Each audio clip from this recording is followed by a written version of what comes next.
السلام عليكم ورحمة الله وبركاته. صباح الخير على مشاهديني، على أحلى متابعين ليا في الدنيا. احنا النهاردة اللهم صل وسلم وبارك على سيدنا محمد.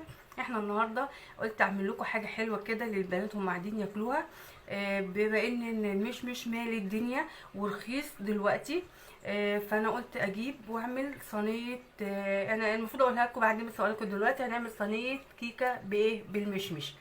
وحاجه سهله يعني ورخيصه جدا وحاجه كويسه، وهتجربوها وهتعجبكم باذن الله، وتبعتوا لي في الكومنتات وتقولوا لي ان هي كويسه.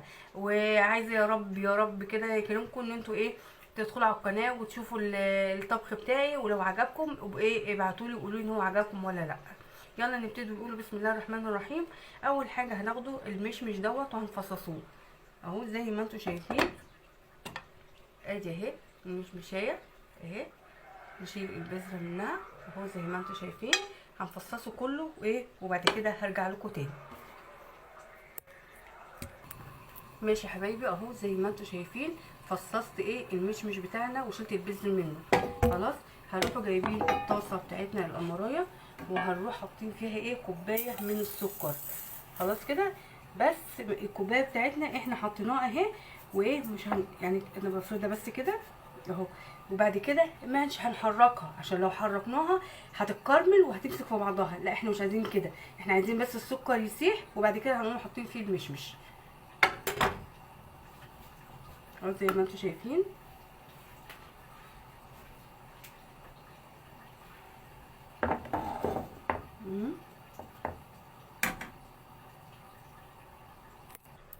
اهو يا حبايبي رجعت لكم تاني اهو بعد ما اتكرمل اهو زي ما انتم شايفين. ماشي اهو قلبناه اهو، سيبته مرضتش اقلبه زي ما قلت لكم عشان ايه يفك كله. ادي اهي. بعد كده بقى هتعملوا ايه معاها؟ هنروحوا جايبين المشمش بتاعنا وهنروحوا ايه رصينه زي ما انتم شايفين، وهنوطي النار علشان السكر بتاعنا ما يتحرقش، هو كده اتكرمل. فاحنا ايه هنرص بقى المشمش عشان عايزين ان المشمش بتاعنا يتكرمل في قلب السكر. خلاص كده حبايبي اهو زي ما انتم شايفين. هنسيبه بقى يتكرمل ونقلبه على اليمه الثانيه، وبعد كده ايه هنبتدي نعمل الكيكه بتاعتنا. خلاص كده اهو اهو زي ما انتم شايفين كده اهو. نسيبه ياخد كده ونروحوا ايه مقلبين على طول، ياخد بس الكرمله ونروح مقلبينه كله على طول. بصوا حبايبي انا اهو عشان خاطر ما يبقاش سكر خالص هنروح حاطين عليه حبه ربع كوبايه ميه اهي عشان يستوي فيه. خلاص كده اهو زي ما انتم شايفين، دي ربع كوبايه ايه ميه. وبعد كده هسيبه بقى خالص لما يغلي كله مع بعضه، وهطفي عليه ونروح نعمل الخطوه الثانيه ان شاء الله. بصوا حبايبي تاني خطوه، الخلاط بتاعنا هنحط فيه بيضتين، اتنين بيضه. ماشي يا حبايبي ادي 2 بيضه، والله العظيم جربوها هتعجبكم جدا يعني. وادي الفانيليا عشان ريحه الزفاره، وادي كوبايه لبن. كل ده بيتحط على بعضه في الخلاط وبعد كده بيتضرب. كوبايه زيت اهي زي ما انتم شايفين. بسم الله الرحمن الرحيم. خلاص كده كوبايه سكر برضك اللي يحب الكيكه بتاعته تبقى مسكره. ويلا بينا نروحوا ايه نضربوه في الخلاط ونشوف هنعمله بعد كده الخطوه الثانيه ايه.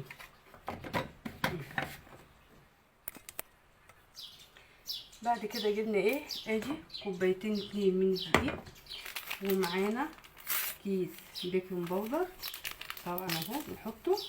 وبعد كده هنعمله ايه، هنروحوا جايبين نقلبه. بعد كده هنروحوا جايبين ايه الخليط بتاعنا اللي في الخلاط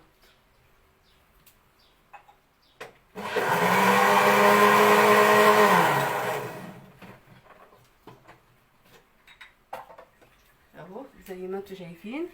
الخليط بتاعي اهو اللي في الخلاط ضربته، وبعد كده هقلب كله في بعضه زي ما انتم شايفين اهو. بسم الله الرحمن الرحيم. وهنجيبه بقى صينيه وهنروح حاطين الاول المشمش، او ممكن نحط المشمش نخلطوه في قلب الكيكه فاهميني. وبعد ما بنحطوه في قلب الكيكه ايه هنجيب المضرب بتاعنا السلك وهنضربه. بص حبايبي دلوقتي معايا ادي الخليط اهو بتاع الكيكه، وهروح نازلين عليه بايه، هنزله عليه كده اهو بالمشمش بتاعنا خلاص كده، وهنروح مقلبينه كله في بعضه، وهروح اصبينه في ايه، في الصينيه زي ما انتوا شايفين. بص حبايبي اهو ادي الخليط بتاعنا كله اهو زي ما انتوا شايفين، بسم الله ما شاء الله. فهروح جايبه بقى ايه، هجيب صينيه بايركس وهدهنها زيت عشان الكيكه بتاعتنا ما تلزقش فيها، وهنروح ايه صبينها كلها باذن الله. يلا نسمو كده بالله، يلا بسم الله الرحمن الرحيم اهو زي ما انتوا شايفين اهو. نقلب تاني تقليبه اهو، بسم الله الرحمن الرحيم.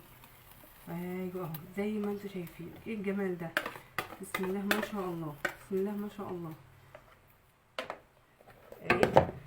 اهي ادي صينيه الكيكه بتاعتنا اهي، وهنروح نحطها في الفرن، وخليكم معايا لحد ما نحطها في الفرن وتطلع ونشوف هيبقى شكلها ايه. لكم تاني اهو، بسم الله ما شاء الله، الله اكبر. زي ما انتوا شايفين ادي صينيه الكيكه، يلا بقى نقطعوها ونشوف هيبقى شكلها ايه. اهي يا جماعه زي ما انتوا شايفين بعد ما خلصتها اهي، بسم الله ما شاء الله، الله اكبر. حاجه تحفه وجباره جدا الحمد لله. يا ريت يا ريت ان انتوا تجربوها وتعملوها، وان شاء الله هتعجبكم باذن الله. واشوفكم في وصفه جديده من منوعات ماما مها، والسلام عليكم ورحمه الله.